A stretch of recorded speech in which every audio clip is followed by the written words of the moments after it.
नमस्कार दोस्तों, welcome to my YouTube channel. मैं डॉक्टर कोमल बहल। दोस्तों, चरक जयंती के इस पावन अवसर पर मैं आपको बताना चाहूँगी कि जो coming MD PG entrance exams आ रहे हैं, इसकी तैयारी हमें किस तरह करनी चाहिए।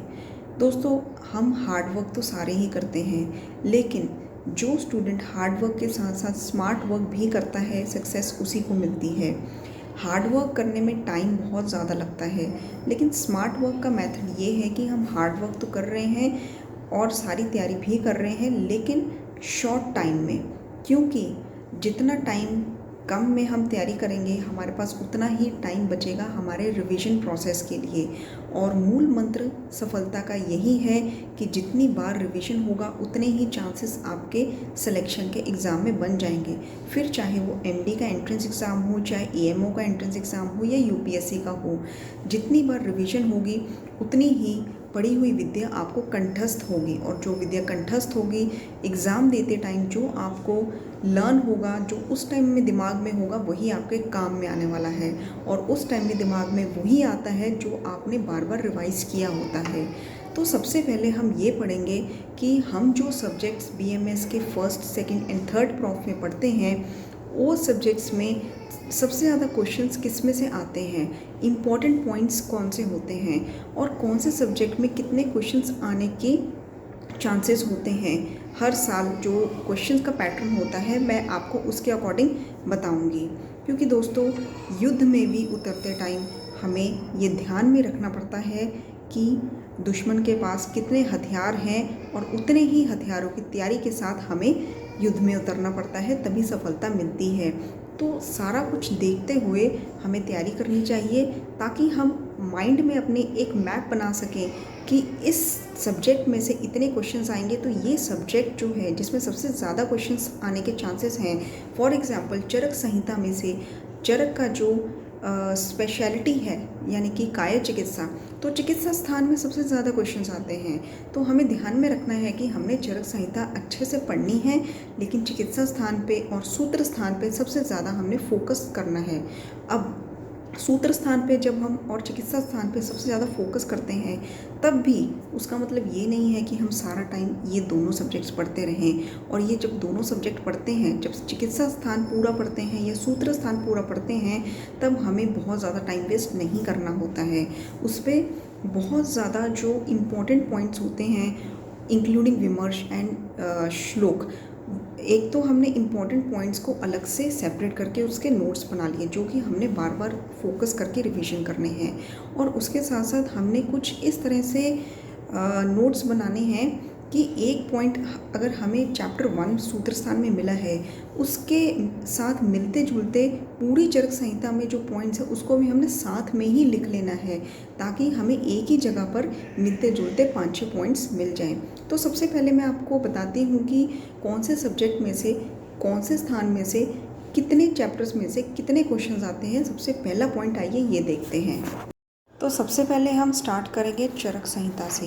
देखिए, चरक संहिता का जो सूत्र स्थान होता है, इसमें से हर साल एंट्रेंस एग्ज़ाम में क्वेश्चंस आते हैं, लगभग 5 to 8 क्वेश्चंस।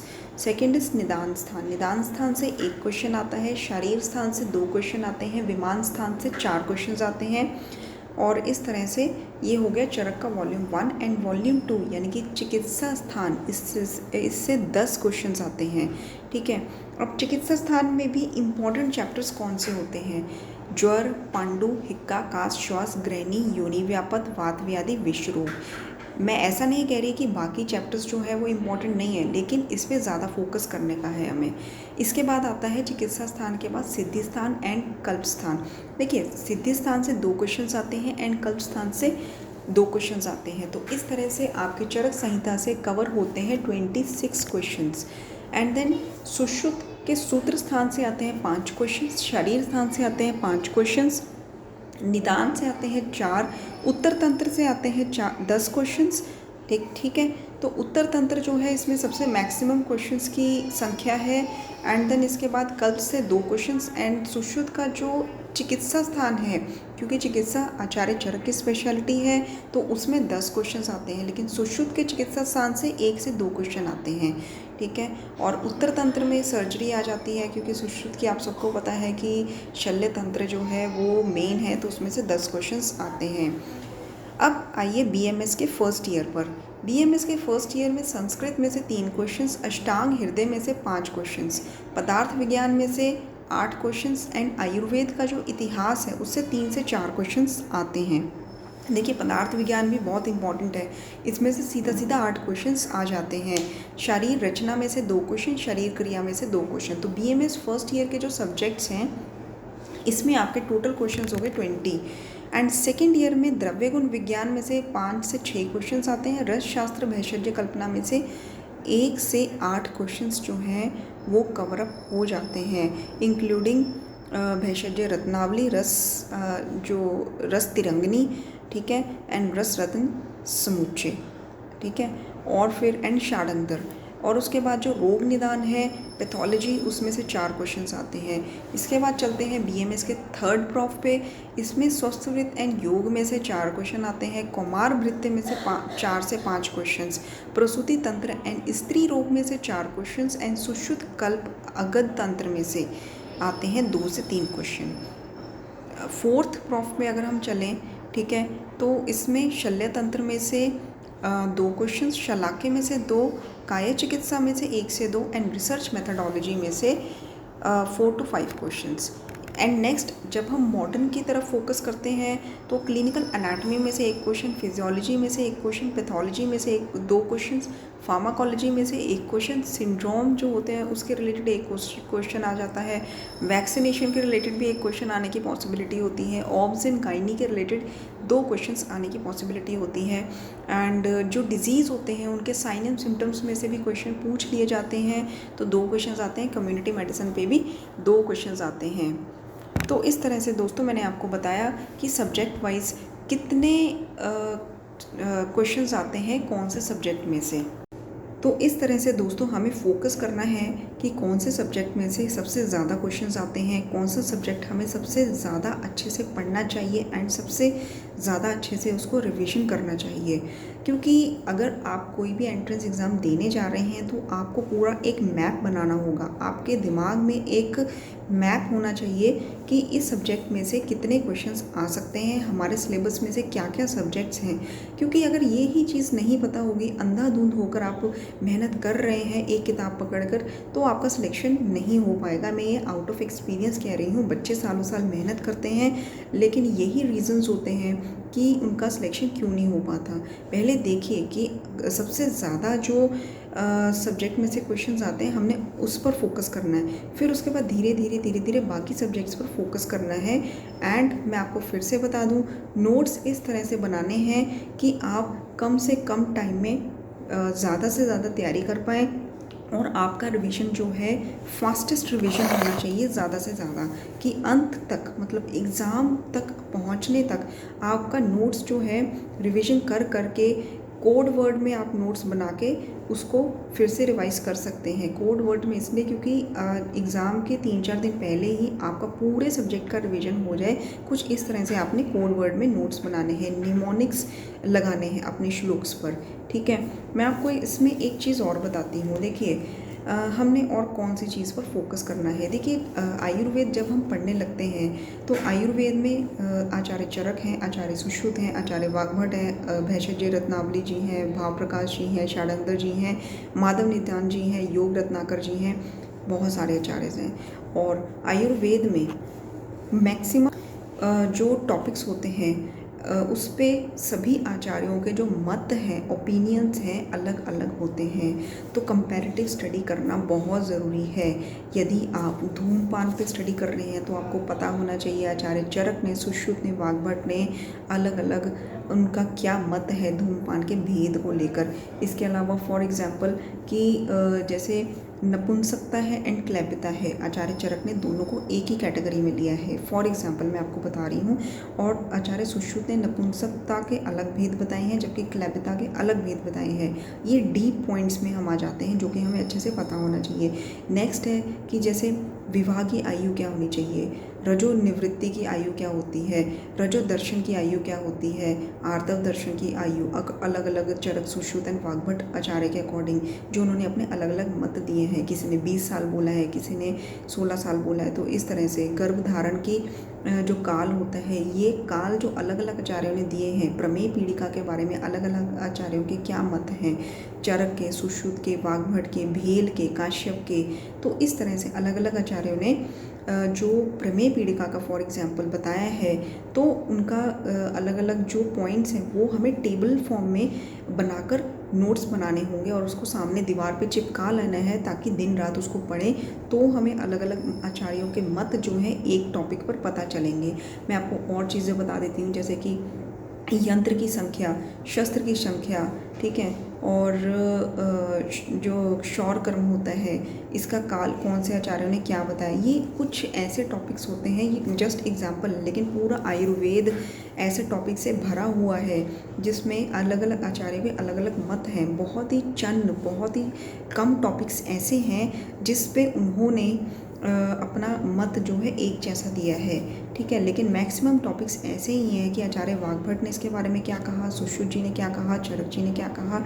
तो इस तरह से आपको अलग अलग एक ही जगह पर अलग अलग आचार्यों के मत लिखने होंगे एक ही टॉपिक पर। आप जो भी टॉपिक पढ़ रहे हैं, मैं आपको बता रही हूँ, नोट्स इस तरह से बनते हैं, ठीक है। कोई टॉपिक हम पढ़ रहे हैं तो अलग अलग आचार्यों के मत क्या हैं वो एक ही जगह पर आपने लिखने हैं।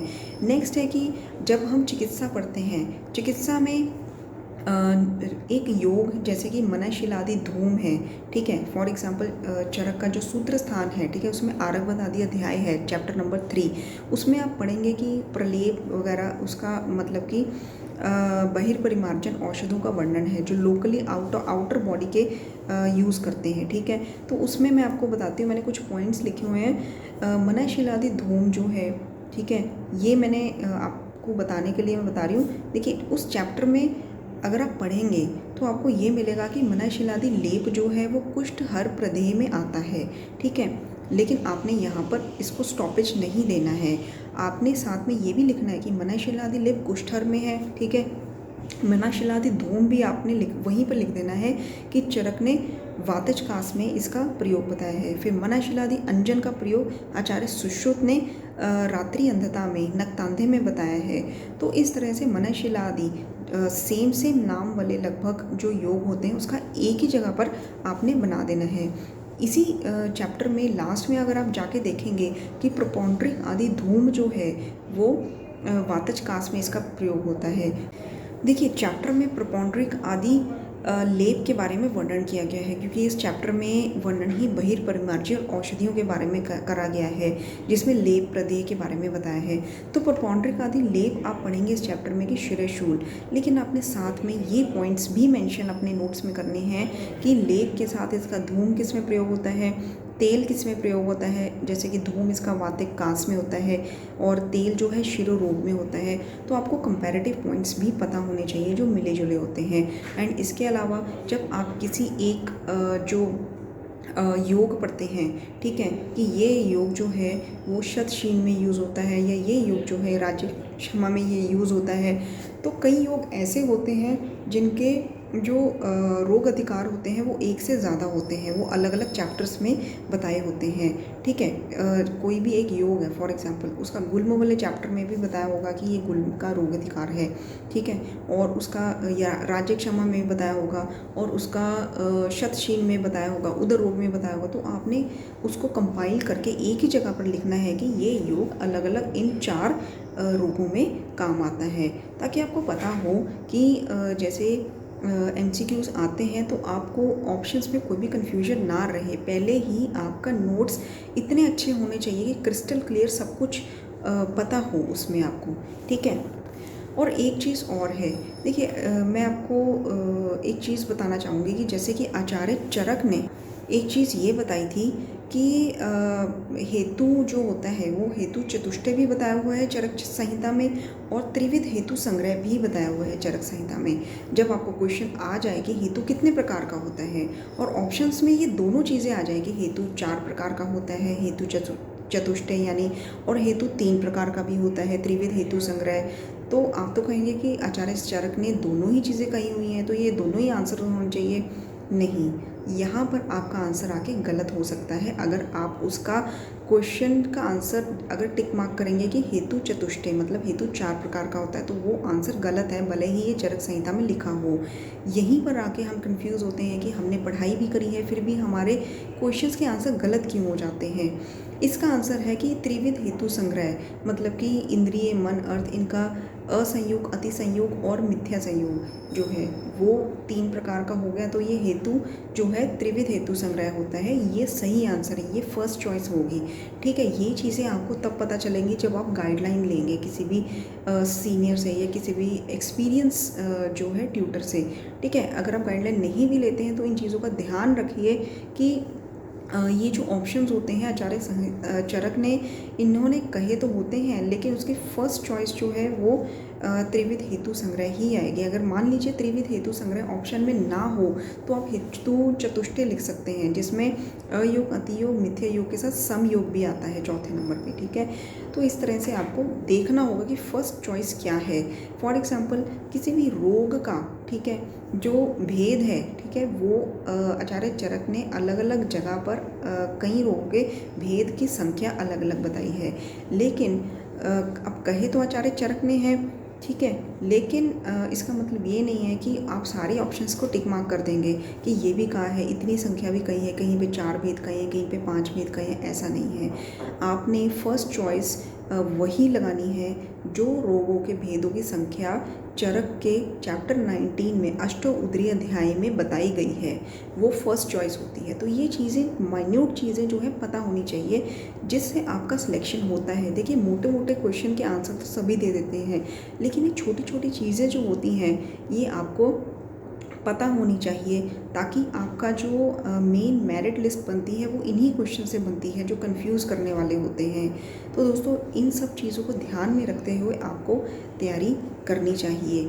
एंड अगर आप मैं आपको आपकी जानकारी के लिए बता देती हूँ, मेनली तो हमारा ये एपिसोड था कि आपको गाइडेंस देने के लिए कि एमडी एंट्रेंस एग्ज़ाम्स की तैयारी कैसे करनी है, क्योंकि मेन बच्चों का आजकल का जो क्वेरीज़ हैं और टॉपिक ऑफ जो रीसेंट टॉपिक है इसी पर है कि हम तैयारी कैसे करें। मुझे बहुत सारे मैसेजेस भी आए हैं व्हाट्सएप पर, बहुत सारे ईमेल्स भी आए हैं कि कुछ गाइडलाइंस चाहिए, तो इसीलिए आज मैंने ये वीडियो जो है अपलोड की है। और अगर आप चाहें तो आप चरक बूस्टर बैच जो है हमने स्टार्ट किया है, जिसमें हम पूरी चरक संहिता जो है आपको पढ़ाते हैं एंड साथ में आपको नोट्स भी देते हैं, और सारे ये जो पॉइंट्स हैं ये सारे कवर करते हैं। नोट्स भी इस तरीके से बनाए हुए हैं कि अलग अलग पॉइंट्स को हमने एक जगह कंपाइल करके रखा हुआ है। तो आपको ये सब चाहिए तो आप कमेंट बॉक्स में कमेंट करिए, एंड बहुत ही अफोर्डेबल रेंज पे हम आपको ये कोर्स दे देंगे, क्योंकि अब एग्ज़ाम में बहुत ज़्यादा टाइम नहीं है। एग्ज़ाम जो है 1 आध महीने में हो जाएगा, तो आपको कम से कम टाइम में ज़्यादा से ज़्यादा तैयारी करनी है। तो हम आपको इस वक्त चरक बूस्टर बैच जो है वो दे सकते हैं। अगर आपको चाहिए तो आप हमें कमेंट बॉक्स में कमेंट करिए, नहीं तो आप मेरे व्हाट्सएप नंबर पर भी मुझे मैसेज कर सकते हैं। बहुत ही अफोर्डेबल रेंज है, क्योंकि स्टूडेंट लेवल पर हमें पता है कि स्टूडेंट्स जो हैं वो इतना अफोर्ड नहीं कर पाते हैं, तो हमने इसीलिए उनकी तैयारी कराने के लिए ही ये जो है कोर्स रखा है। और इसमें हमने कोई भी पॉइंट नहीं छोड़ा है, एक एक पॉइंट कवर है, और फास्टेस्ट वे से तैयारी कैसे की जाती है, इम्पॉर्टेंट पॉइंट्स जो हैं वो क्या क्या होते हैं, क्वेश्चंस किस पैटर्न के आते हैं, और इसके अलावा श्लोक, विमर्श और अलग अलग आचार्यों के एक एक पॉइंट पर क्या मत हैं, ये सब हमने बताया है कि एटलीस्ट आपके चरक संहिता से जो 26 क्वेश्चंस हैं वो कवर हो जाएं। तो दोस्तों, अगर आपने ये ज्वाइन करना है तो आप कमेंट बॉक्स में कमेंट कर सकते हैं, और अगर आपको वीडियो ठीक लगा हो, अच्छा लगा हो, तो आप हमें ज़रूर बताइए कमेंट बॉक्स में कमेंट करके। और आपको किसी भी और चीज़ पे वीडियो चाहिए तैयारी के रिलेटेड, तो आप हमें ज़रूर बताएं। धन्यवाद।